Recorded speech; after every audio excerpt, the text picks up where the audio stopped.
Greetings citizens, this public service broadcast is brought to you by Anonymous. In the light of recent events, it is clear we, and by that we mean all of us, are suffering an attack on civil liberties at an alarming rate. Liberty is a concept of political philosophy, and identifies the condition in which an individual has the right to act according to his or her own will.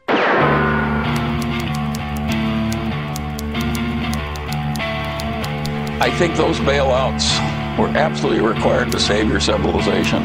Now if you talk about bailouts for everybody else, you gotta say to the people, suck it in and cope, buddy, suck it in and cope. The global insurrection against banker occupation. People are angry and they've got their pitchforks, they've got their torches. What the governments have done to turn from a democracy into an oligarchy. And we're seeing an oligarchy and in fact a kleptocracy emerge here. The governments are not representing the interest of their constituents. Jamie Dimon said, too much is too much. Not all banks are the same. I just think that this constant refrain, bankers, bankers, bankers, is just unproductive and unfair. People should just stop doing that. You've been caught stealing money from Americans, stealing money from the globe, committing acts of financial terrorism, in bed with the terrorists. What do you mean it's enough is enough? Enough is not enough until you're in frickin' jail! Jail! I'm sick of Jamie Dimon. Enough is enough of Jamie Dimon. Somebody shut this guy down! Off with their heads. 1,000 demonstrators chanting "Killers in uniform" lobbed firebombs at police.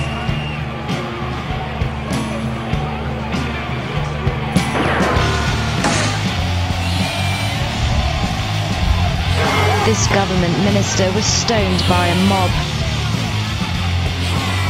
It all makes perfect economic sense. I've calculated that you need to eat approximately 37 quadrillion Twizzlers each out of the next 12 months to balance the budget.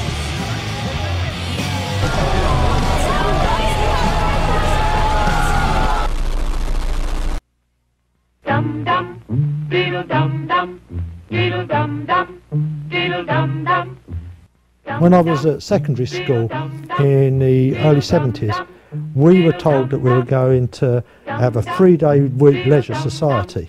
In school, they said computers are going to come, it's going to be a 3-day week work, leisure society.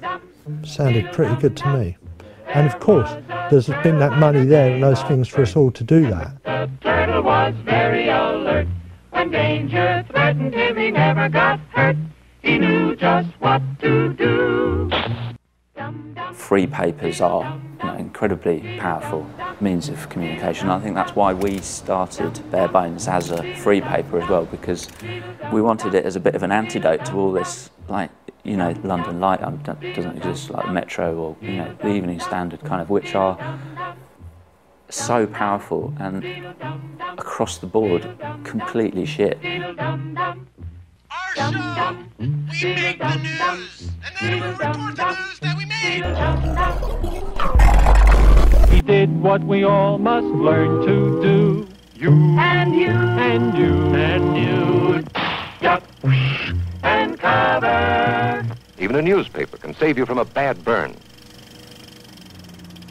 I think there's a feeling that things are very bad at the moment. It's an interesting amount of bands I've interviewed in the past 6 months, from sort of British Sea Power to Zola Jesus to Cold Cave to Liars, all sort of saying quite honestly that they feel there's a sort of apocalyptic air at the moment. What is going to happen? Things feel like there's something really unpleasant around the corner, and I would say they're not mad conspiracy nuts, all these artists. They just are very troubled by the state of things, and by saying that and by discussing that in interviews, I think they're making a point. I want my money back. I'm down here drowning in your fat. You got me on my knees praying for everything you lack. I ain't afraid of you. Does the government really think they can win that war if the young people are like, fuck this? You can't beat that. You can't beat us. No, it's impossible. It's impossible. Like Public Enemy said, it takes a nation of... There's no fucking way. I got a list of demands.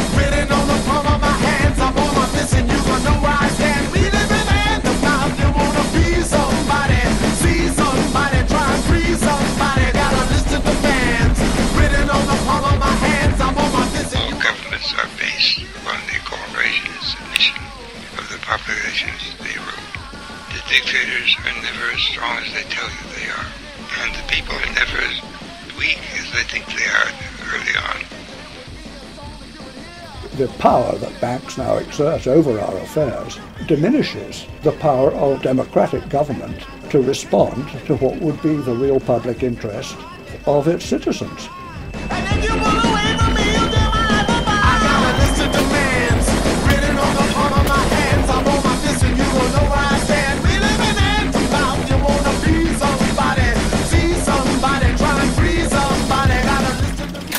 You must have a leader, because people are like sheep and they have to be led. I think you know that I am there for you. And I do care so very, very, very much. Call the police, I'm strapped to the teeth, and live on the district got every belief. Calling the law, I'm fixing the draw. Alarmity when isn't seen, they're calling for fraud. Calling them now, cause it's about to go down. I'm standing on the threshold of the hoods and the dimes. Calling for truth because I'm about to break loose. We're taking that cause then I'm breaking out of my noose. I got a list of demands written on the palm of my hand. Throughout history, many of our heroes have stood on the wrong side of the law, so to speak, you know? Shit that Martin Luther King or Malcolm and tons of our so-called heroes, when they first stood up and spoke, the shit they said was against the law. And so we can't really count on the lawmakers or the powers that be to see shit as it should be when it first happens.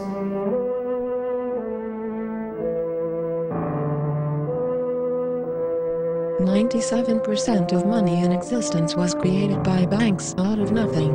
Every time a bank makes a loan, it creates new money, and then charges interest on it. The banks then make securities from this debt. This is known as a derivative, and allows the banks to create even more money out of nothing.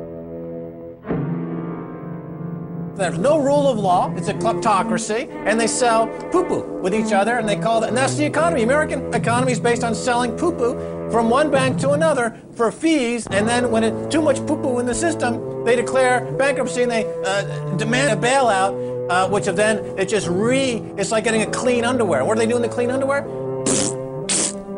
Oh, there's more American securities. There's more America. There's more American securities. Let's sell them. Let's get another $1 billion bonus. Oh, I just made myself another bonus.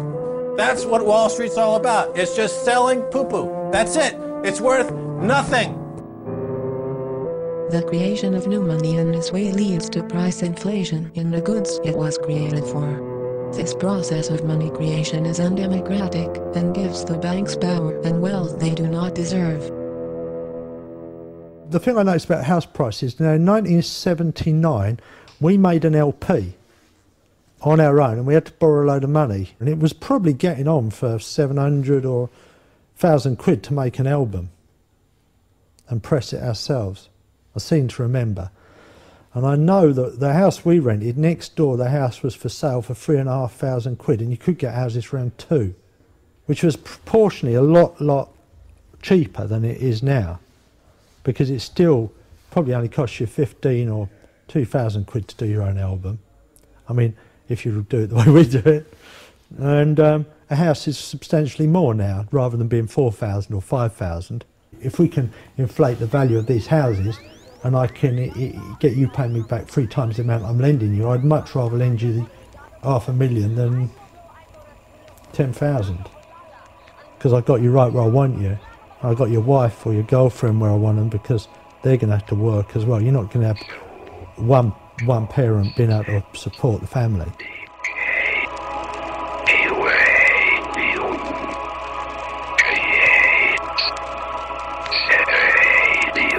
The systems that are operating currently are in a state of dissolution, and that people need to become aware of that and to stop living lies, really, and to start facing up to the horrible bitter truths is that for the last 30 years we've been involved in a boom and bust economy that's got us nowhere and has failed. And what we've got now is a government that no one voted for attempting to repair it.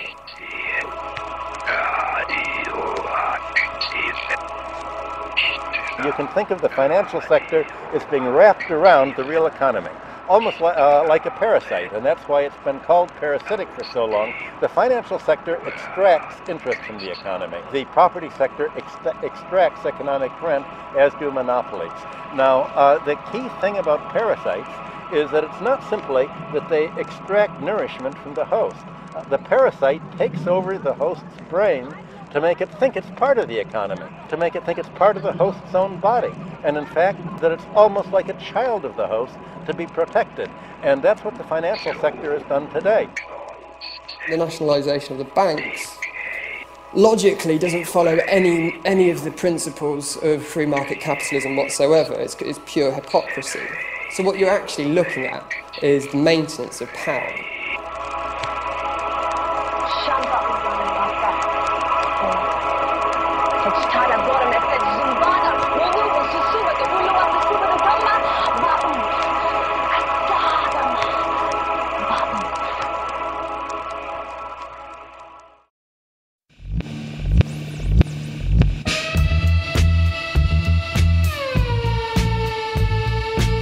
You know, what I'm doing, and it's not just a statement in terms of the lyrics themselves.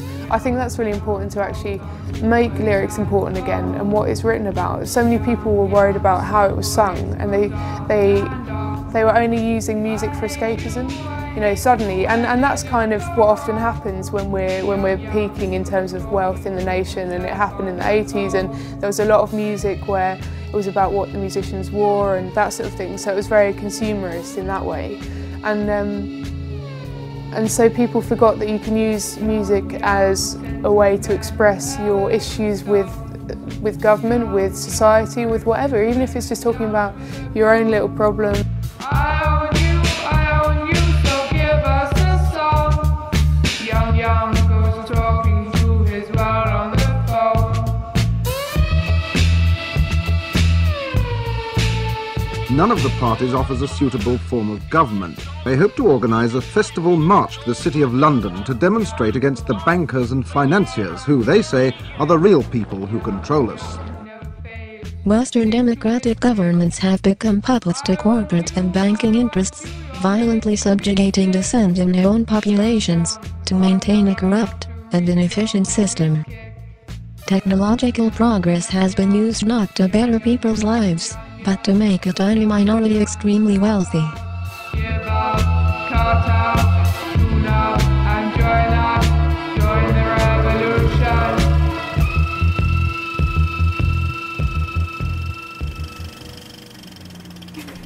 The city in its own right, the City of London Corporation, which is the local government authority for the City of London, is in itself a slightly alien political entity in Britain. It is not just another municipal authority. It has all of its own rules that are very different from what apply in the rest of Britain. Certainly all the political parties rely on donations, and I think traditionally that's where the Conservatives have got most of their money from, is from the city.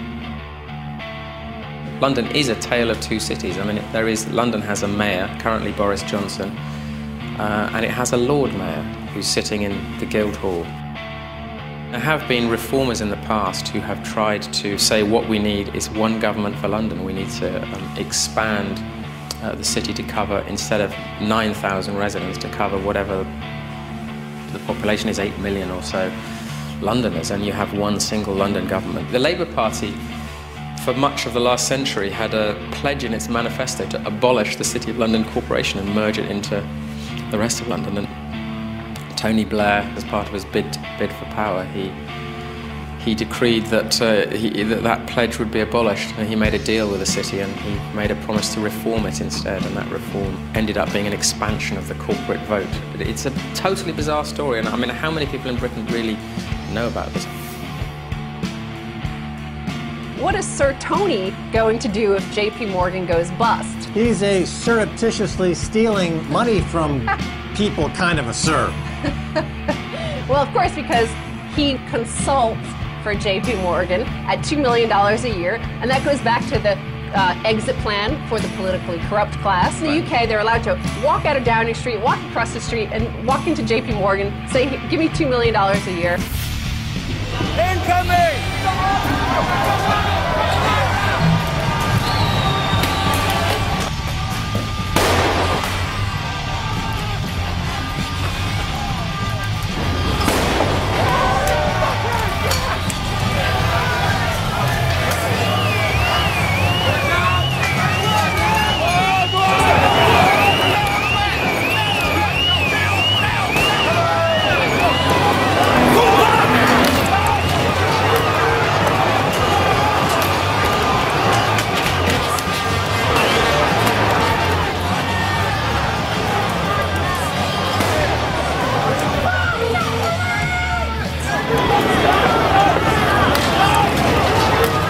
People are becoming informed. And then at the same time, people like Julian Assange are threatening to really fucking inform us about what's going on, you know? And there is a reaction, there's a response to that information. And once people know, once people learn, then it becomes inevitable that people have to move and grow and change accordingly. Technology is extremely empowering. And the thing is, they can't control it, you know? Because these kids are born like OS13, it's beyond their control. And it's always been like that. That's nothing new. It's always been like that. That's how hip hop came to be. That's how so many things have come about. Something that's come up a lot is the fact that these cuts they have to happen. You know, they're unhappy truth, they're necessary and rah. They're necessary, but they'll be done fairly, and everyone will be hurt just the same, which just isn't true. There's 25 billion that could be taken in by tax to cut the deficit, which isn't, either through people avoiding them through illegal means or through exploiting tax loopholes. In 2005, I think it was, Philip Green paid himself £1.2 billion, and because his business isn't held in his name but his wife's and can be channeled through lots of different offshore accounts, he escapes paying £300 million in tax.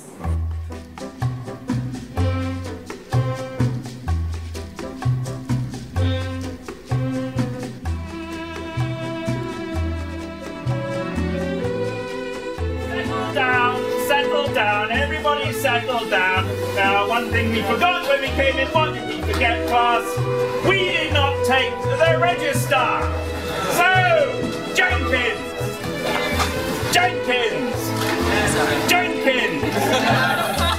Very good. Now, hands up, anybody who isn't here.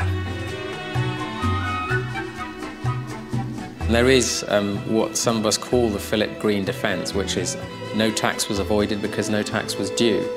But what he doesn't say is that no tax was due because I put a lot of work into making sure that no tax was due. UK Uncut was a new phase for me. It's something that kind of exploded onto the streets, which is absolutely fantastic. I see this as we're just at a fairly early stage of a process, and UK Uncut is looking at one particular aspect of this system, which is corporate tax avoidance, which is a very important part of it.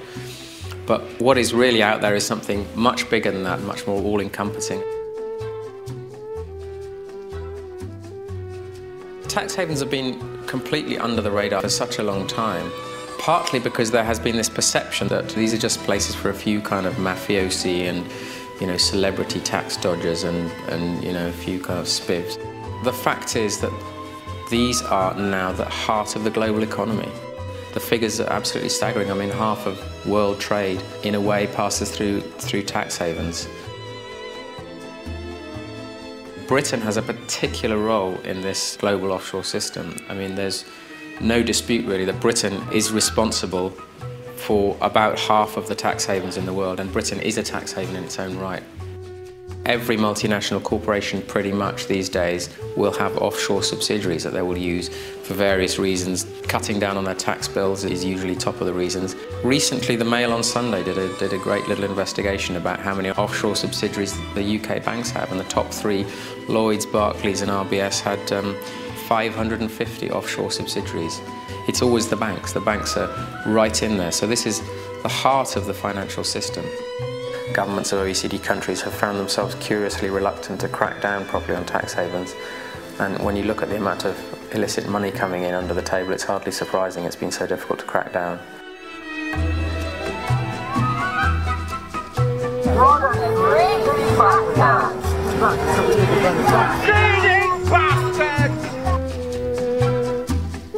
I think now that there are a lot more people talking about how rotten this system is, a lot more people are feeling uncomfortable in these jobs.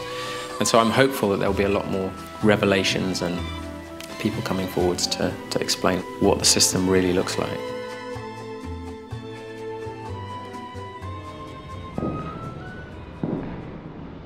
Digital money, which makes up 97% of the money supply, comes into circulation as the result of bank loans. When these loans are repaid, the money supply shrinks. In order to effectively maintain the illusion of growth, total bank-created debt must forever increase. If governments are unwilling to go further into debt, someone else, such as students, must take on more debt to supply the economy with its medium of exchange. This is the way the debt-based monetary system is designed. If you're leaving a university with a £30,000 or £40,000 debt, you have only one choice, and that's to get a fucking job straight away. You don't have the luxury of taking a year or two off to freak out and carry on a music project that you were doing, or to kind of to do an unpaid job that maybe in the long run is going to be a more interesting life for you. It's just, with that scale of debt, it's total control, and that's a really frightening thing. Governments are actively promoting a system which needs ever-increasing debt, while at the same time pretending that debt needs to be reduced. In fact, they are just shifting the debt burden. Banks should not have the power to create the medium of exchange. I lived in a village, and nearly everyone I lived on the same street as worked in offices in out of town, and they all, had houses that were bought with mortgages, cars that were bought on loans, and that was a dream. You could become middle class as long as you could sign the right papers. And that's really how the power is maintained, by keeping people in a level of debt, in a deficit, a disadvantage. They're talking about instituting $100 trillion of new debt. That's $100 trillion of worthless cocktail napkins with smeared lipsticks that says $100 trillion on it, exchanged amongst corrupt bankers for fees to pay for these godforsaken overpriced hookers. A lot of the time it seems that probably politics in this country hasn't changed for hundreds of years. Where is the line? What's the point where it is okay to have violent protests? What did I watch? I watched V for Vendetta yesterday, and at the end of V for Vendetta, once they've stopped doing all the main credits, the song comes on, and at the beginning of it, it's a protest song. At the beginning of it, there's this quote where it says, "How dare you tell somebody to have non-violent protest when you're being violent towards them?" And I find that really, really interesting. I think there is a place for people to be violent. Yes, and because I went on the biggest march this country's ever had, which was against the Iraq War. And that was the point after that where I thought, fuck it. I actually feel helpless. I feel like a baby living in this country that can do nothing.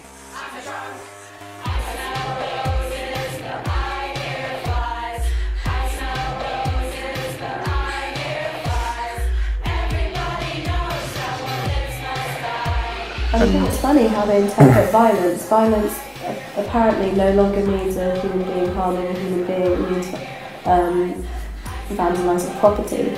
So I guess the smashed Treasury window is much worse than Alfie Meadows being left with brain damage and having to go to hospital because of previous induced head injuries, or Jodie McIntyre being humiliated and pulled out of his wheelchair.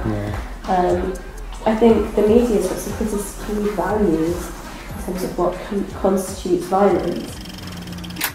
Men, the enemy has asked for it. Let him have it. Seek no quarter, nor give any beyond reason. Be firm, be just, and Godspeed you all. Stop! If you're in the airport, stop! Listen to me right now. Buy silver and crash JP Morgan. And this is how you take down a giant. You find that vulnerability. You go in there hard. In JP Morgan's case, they're short silver. That's their vulnerability. You hit them there really hard, and they will go down like a sack of beep. That's the only way. You gotta think of them like a vampire. And you gotta drive that silver stake through their heart. They're short billions of contracts of silver. Their balance sheet's at risk. The more silver you take off the balance sheet, the greater the probability they'll go bankrupt, and then we're down one terrorist in the world. You gotta do it. Snorting fire. Oh boy, you say, rubbing your hands together, that's for me. That's right up my alley.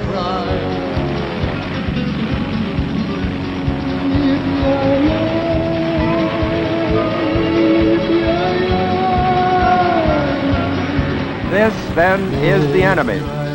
Primitive, murderous, and fanatical. this war machine, this empire be beaten. But let us make no mistake, for total victory, we must make total sacrifice.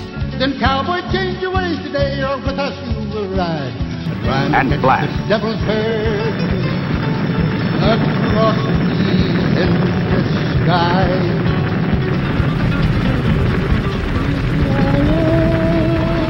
Still early in the game for Jamie Dimon. He may go the way of Jimmy Kane. Flat frickin' broke. Suck it in and cope, buddy. Suck it in and cope.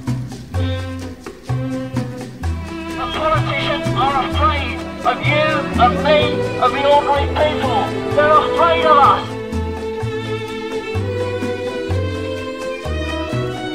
Wherever they are hiding, we're going to find them, and we're going to root them out, we're going to smoke them out, and we're going to drive a silver and gold spike through their hearts so they can't breathe another fiat currency's breath.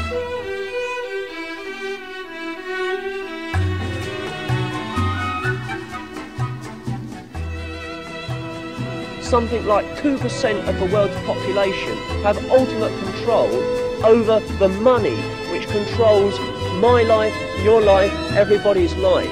If that money was in our hands instead of their hands, then in fact the world would be a much more happy place.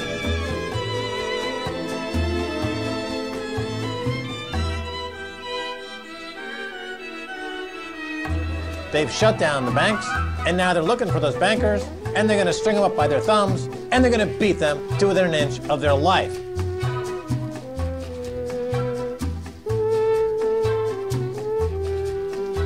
But I think that making you suffer enough will ease some of my pain.